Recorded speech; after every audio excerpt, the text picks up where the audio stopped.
au niveau du cortex cérébral. Rappelez-vous, vous avez 6 couches, là vous avez uniquement 3 couches. Ainsi à l'envers, les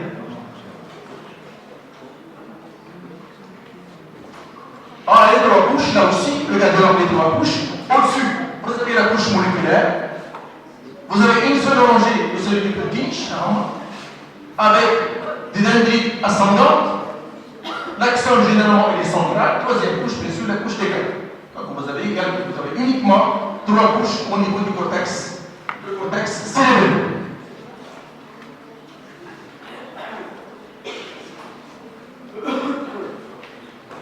Là aussi, vous avez donc vu la couche moléculaire, la couche bien sûr des cellules du Purkinje, ou bien une rangée, il n'y a pas de couche finalement, il y a une seule rangée de cellules du Purkinje, qui forme donc la couche des cellules du Purkinje, qui forme donc la rangée des cellules du Purkinje, mais également vous avez la couche des grains en dessous.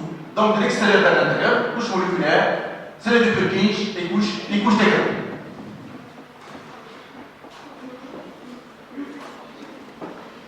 Une coupe transversale au niveau donc de la moelle épinière, qui montre là aussi que l'organe est contrôlé donc par les 3 ménages. Quels sont les 3 ménages? Vous avez bien sûr la dure mère, l'arachnoïde au centre et la pilaire qui est pratiquement collée donc au-dessus d'elle. Alors c'est une coupe transversale au niveau donc de la moelle épinière, qui montre donc une substance grise centrale, centrée par le canal éppendylaire, et à l'extérieur, vous avez bien sûr la substance blanche. Alors, on voit plusieurs niveaux de moelle, en coupe. Là aussi, vous avez la moelle épinière, là toujours. Mais là, c'est une diapo qui montre un petit peu le départ des racines. Alors, la moelle épinière est rattachée à des racines postérieures, les 2 racines postérieures. Donc, c'est bien sûr la colonne postérieure, la colonne des 2 cornes antérieures, et bien sûr la colonne postérieure ici est en relation avec les racines postérieures.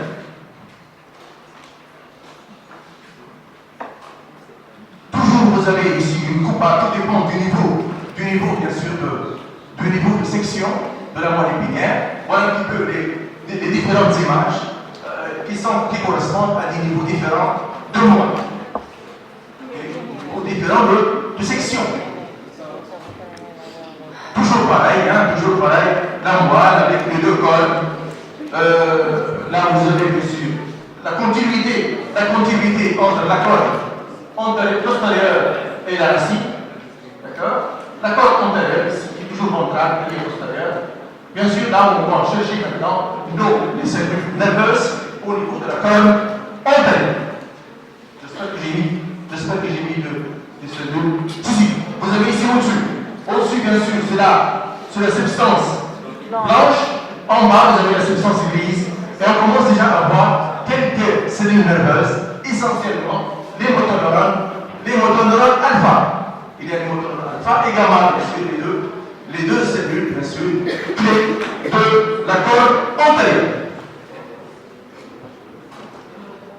Voilà donc les motoneurones, les différents motoneurones, motoneurones alpha et gamma.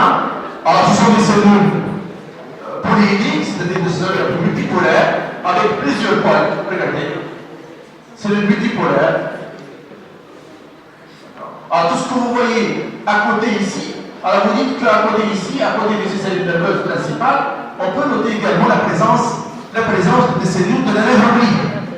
Rappelez-vous, les nerfs obliques, elles existent partout du système nerveux, d'accord? Les cellules de la nerve oblique, essentiellement, les doigts, vous pouvez citer les doigts, les astrocytes, les oligodendrocytes et les microgliocytes.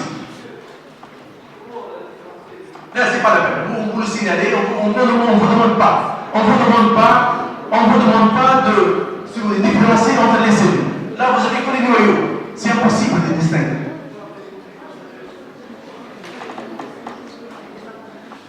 Là, vous avez toujours la substance grise avec les motoneurones alpha. Alors, les motoneurones sont donc les cellules multipolaires, plusieurs pôles.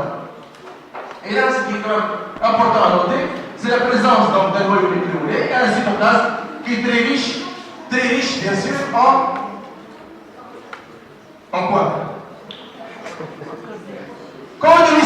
Les condomiciles. D'accord?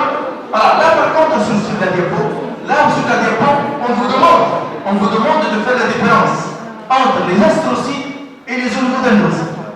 Alors les astrocytes, c'est bien sûr les cellules claires, les noyaux clairs. Par contre, les oligodendrocytes, ce sont les cellules avec le noyau sombre, regardez ici.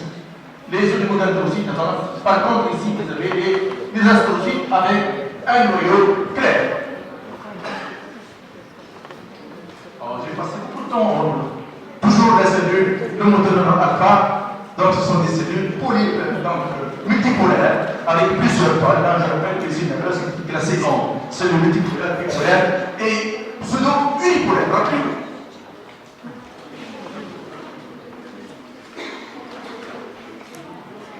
Alors,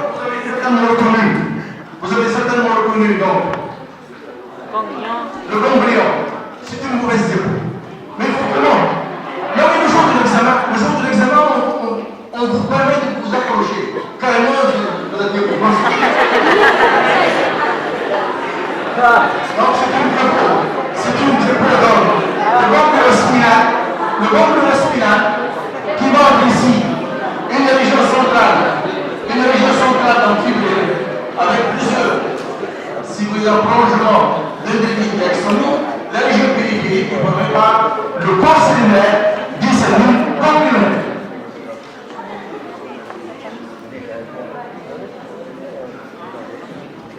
Alors, toujours ici, le ganglion spinal avec le corps regardé. Regardez la personne de la région centrale, c'est essentiellement des fibres, la région périphérique du ganglion avec les cellules ganglionnaires, donc pseudo-unipolaires. Rappelez-vous, les cellules ganglionnaires, donc pseudo-unipolaires. Alors, si on vous demande d'expliquer, il faut l'expliquer, je m'en ai pseudo-unipolaire. Toujours pareil, le ganglion à l'envers, c'est pas grave.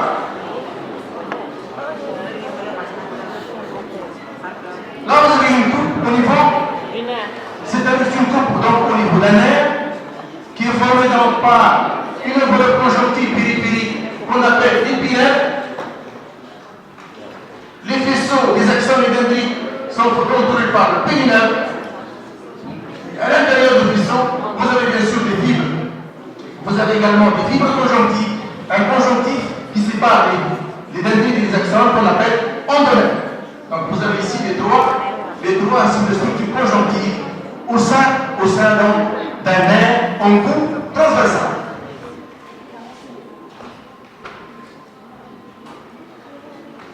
Donc là vous avez bien sûr un plexus nerveux. Un plexus nerveux, vous avez certainement reconnu, c'est le plexus nerveux dans le bac. C'est bien sûr le système qui fait partie du système sympathique. Regardez ici donc les cellules nerveuses. Situées dans cette capsule conjonctive, les cellules nerveuses situées entre les deux couches, bien sûr de la musculeuse du tube digestif. D'accord? C'est bien sûr, ça fait partie du système nerveux végétatif. Et qui interviennent, ces cellules nerveuses, qui interviennent bien sûr dans le péristaltisme. Rappelez-vous. Là, vous avez une coupe transversale, une coupe longitudinale plutôt, des prolongements donc axonique et dendritique. Et là, vous reconnaissez bien sûr, une coupe longitudinale d'une fibre qui présente des étranglements de temps en temps. Là, rappelez-vous, ce sont les étranglements de l'obvier. D'accord? Alors, cette fibre, ou l'axone ou bien dendrite, peuvent être bien sûr minimisées et peut être entourée par donc, une gaine de myéline et le tout est entouré par une gaine de Schwann. Des coupes ici longitudinales, bien sûr, d'axone et de dendrite. Et bien sûr, la structure, il y a la gaine qui entoure donc la fibre, peut présenter bien sûr des étranglements, ce qu'on appelle les étranglements de l'ombier, qui sont physiologiquement bien sûr importants pour la conduction de l'influx nerveux. Là, vous avez reconnu la région.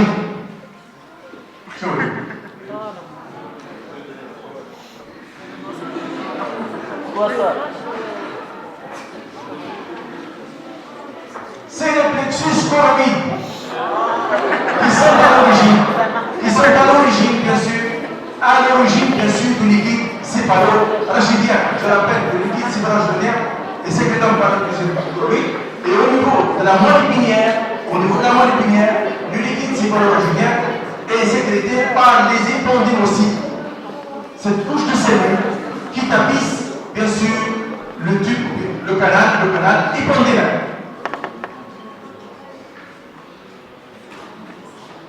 toujours pareil. Les plexus bronchaux, oui. Je passe. Alors, nous passons maintenant à un autre chapitre. L'autre chapitre, bien sûr, c'est les organes d'essence. Là, vous avez certainement reconnu une développe de l'amygdale palatine. L'amygdale palatine, donc, c'est bien sûr un organe d'influide. C'est un organe d'influide. Donc, contrôlé par un épithélium polymonto stratifié, non kératinisé, et le tissu lymphoïde est organisé. Le tissu lymphoïde est organisé en follicules primaires et secondaires au niveau de l'amygdale. D'accord? Mais cette amygdale présente des clips, regardez les clips ici, il y a des fonds. L'épithélium, ça ressemble également à l'épithélium buccal, c'est exactement la même chose. Et l'organe présente des follicules primaires et secondaires. Donc c'est le premier organe qui est donc exposé sur aux antigènes. Si bien que vous pouvez trouver de plusieurs novables. Là aussi, vous avez l'amygdale palatine, et elle présente ici deux nodules donc, secondaires qui ont donc réagi. Regardez ici les nodules secondaires. Vous avez ici la cuite et l'épithélium. L'épithélium, donc un épithélium polymonto stratifié, non kératinisé, en continuité bien sûr avec l'épithélium buccal.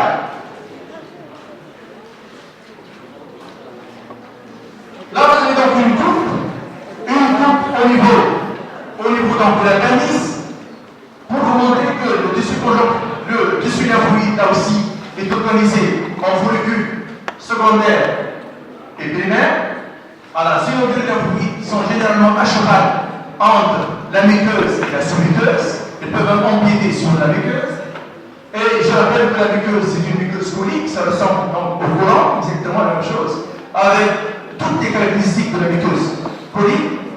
Sinon, vous avez ici les nodules lymphoïdes, peuvent empiéter sur les deux couches, la musculeuse et la sous-muqueuse. Alors, les autres couches, vous avez certainement les 5 couches, bien sûr, muqueuse, musculaire muqueuse, sous-muqueuse, musculeuse et hépatique. Vous avez pratiquement les 5 couches de tout digestif.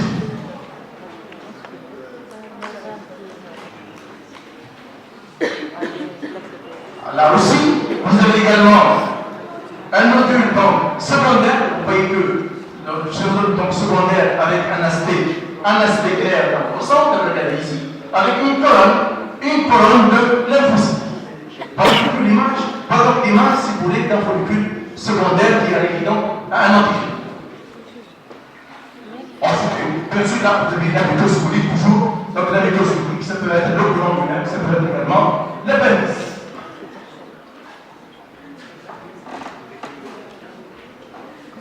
Là, vous avez bien sûr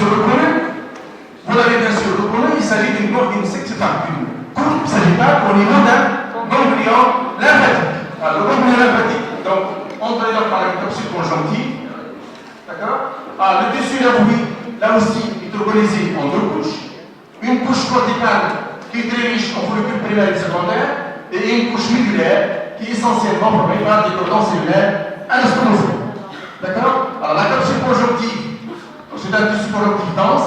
Cette capsule, généralement, est envahie par les canaux lymphatiques afférents qui arrivent par la surface ici et qui vont traverser la lymphe, traverser tous les tissus lymphoïdes jusqu'à bien sûr la zone médulaire et bien sûr la lymphe va être récupérée après par des vaisseaux lymphatiques efférents. Donc la lymphe, pratiquement, elle est épurée au niveau du parenchyme, c'est en vrai. Alors regardez ici donc la zone corticale et la zone médulaire, là vous avez la capsule conjonctive. Alors ce qui est quand même important ici, c'est justement cet espace clair ici. Il n'y a pas de règle. Donc un espace clair ici. Alors cet espace, bien sûr, c'est le sinus marginal, rappelez-vous, c'est le mode de circulation de la lymphe. Sinon, vous avez ici la zone corticale, tout ça dans la zone corticale, avec 2 images. Une image d'un follicule primaire, une image d'un follicule secondaire. La zone médulaire présente du cordon cellulaire anastomosé, séparé par des capillaires sinusoïdes.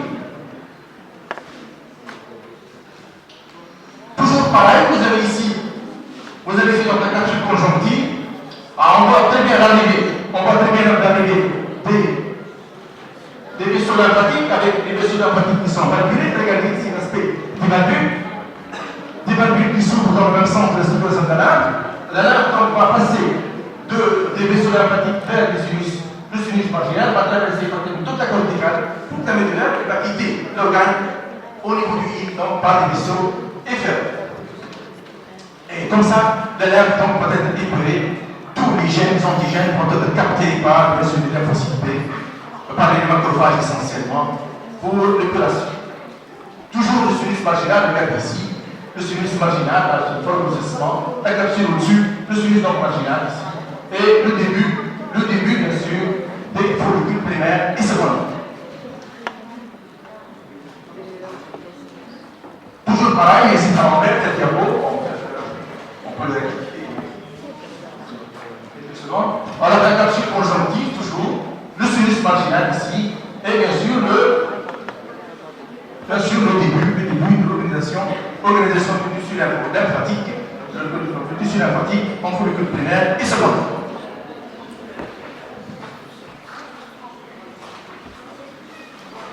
Toujours pareil, ça va? Oui. Bon, j'ai mis plusieurs diapos parce que vous risquez d'avoir des diapos différents. Hein. Vous ne pouvez pas avoir une seule diapo, vous pouvez avoir chaque étudiant peut avoir l'une des diapos.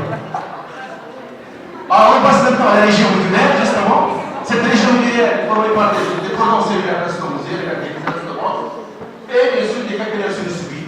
Le parenchyme, comme vous savez, est un parenchyme donc très vascularisé. Là aussi, regardez donc les cordons cellulaires, les anastomoses, des cordons cellulaires et des capillaires subis, là aussi. Des petites veines, des petites artères. Alors les espaces que vous voyez ici, donc également, ce sont les capillaires sinussoïdes très élargis, ce sont des vaisseaux, des capillaires dilatés, ce qu'on appelle des capillaires sinussoïdes. C'est-à-dire que là aussi, vous dites qu'au niveau de la région médullaire, le tissu lymphoïde est organisé en cordon anastomosé et non pas en follicule primaire et secondaire. Voilà un petit peu l'intérêt de présenter cette diapo.